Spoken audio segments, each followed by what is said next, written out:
Bonjour à tous and welcome to Learn French with Vincent. This is Unité 6, Leçon P, and it's the last lesson for Unité 6.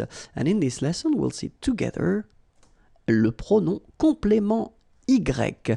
So in the previous lesson, we saw another pronoun, so it's the pronoun en, okay? And in that case, in this lesson, we'll see le pronom Y. Well, you pronounce it I, of course. So, le pronom Y, we'll see that it can replace un lieu, a place, okay? Or then it can replace la préposition a and then a noun of thing. And then we'll see how to construct it when you've got a negative form, okay? So let's see now for a place, un lieu.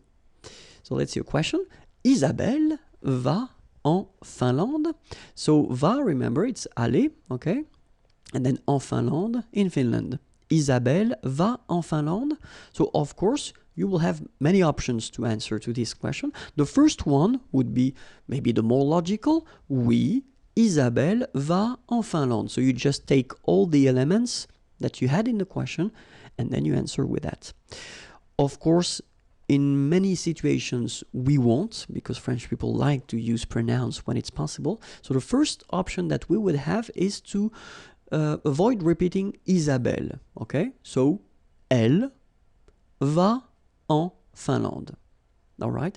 And the other option we would have would be to avoid repeating this en Finlande, okay? So it's a place, it's a country, okay? And in that case, it does mean that it would be possible to use this Y, so I, you pronounce it I, okay? So, oui, elle y va. So keep in mind that it's a pronoun and then it should be here just before your verb, okay? Elle y va. Alright, so oui, Isabelle va en Finlande. Oui, elle va en Finlande. Oui, elle y va. Okay, so let's see another example now. So if you're using a name of a town, because previously we had a country and now it's a town, so it's Paris, okay? Isabelle va à Paris, so it's a question. Of course, you can answer like we saw previously. Oui, Isabelle va à Paris. First option, repeat everything, no problem. Second option, you just want to avoid repeating Isabelle. Oui, elle va à Paris. And then, last option, you just want to avoid repeating Isabelle and then Paris. Oui, elle y va. All right? And now, it's a place. Cinéma. Okay? Isabelle est au cinéma? Oui, Isabelle est au cinéma. Repeat everything. Second one, you just don't want to repeat Isabelle. Oui, elle est au cinéma. All right? Third one, just want to avoid repeating Isabelle and au cinéma. Oui, elle y est. All right? Oui, Isabelle est au cinéma. Oui, elle est au cinéma. Oui, elle y est. Second situation when we can use this pronoun I or Y, it's when you replace it.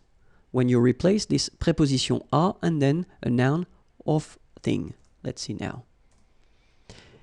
Est-ce qu'Isabelle pense is to think, à son examen, exam, okay, to think about. Est-ce qu'Isabelle pense à son examen? First option, repeat everything. Oui, Isabelle pense à son examen. Second option, you just don't repeat Isabelle. Oui, elle pense à son examen. Third option, you don't repeat Isabelle, and same thing for à son examen, so oui, elle y pense. All right? Same concept, remember, y should come before the verb. Est-ce qu'Isabelle joue au tennis? So in that case, remember, it's au, but then au is clearly the combination of the preposition à and then the article le tennis, the, okay? So when you combine these two, you get this au tennis. So still, it does give you the information that it is the preposition which is modified. So still, it's possible to use this pronoun. Oui, Isabelle joue au tennis. Repeat everything.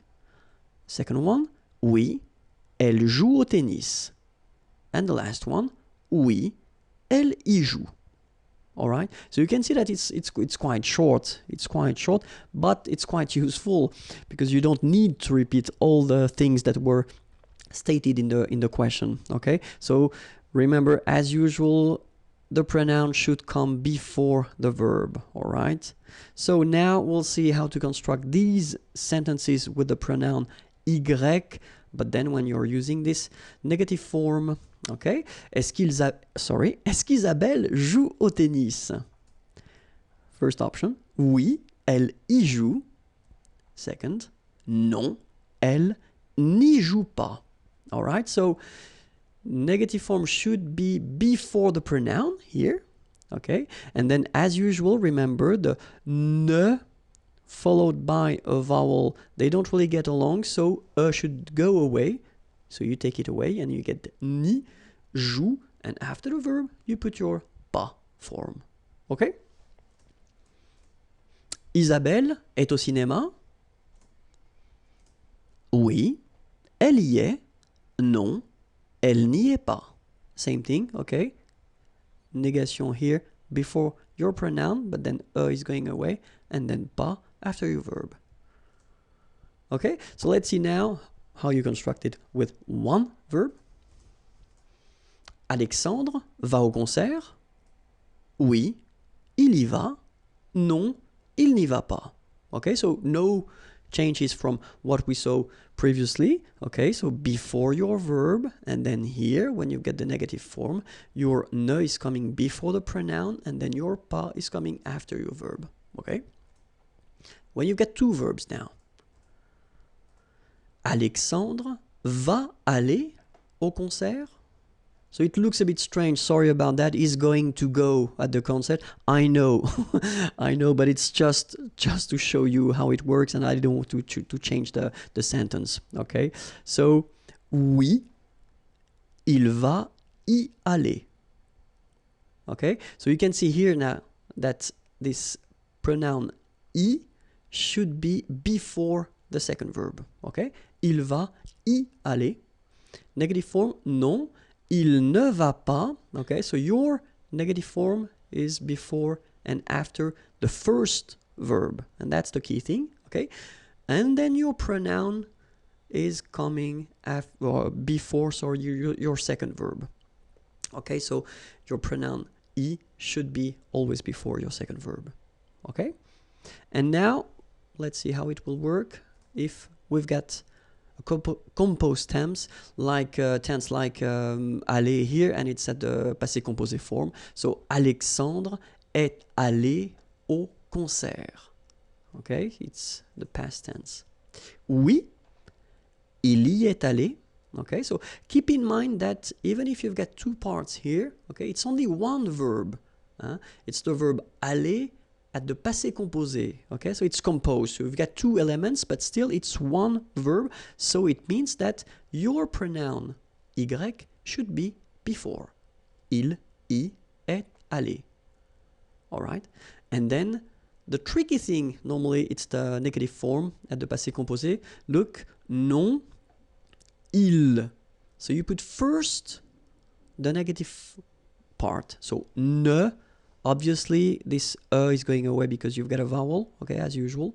Il n'y est, and then you put, as we saw previously in Unit 5, or I don't remember, I guess it was Unit 5 when I introduced the passé composé, you put this pas here between être and your participe passé form, okay?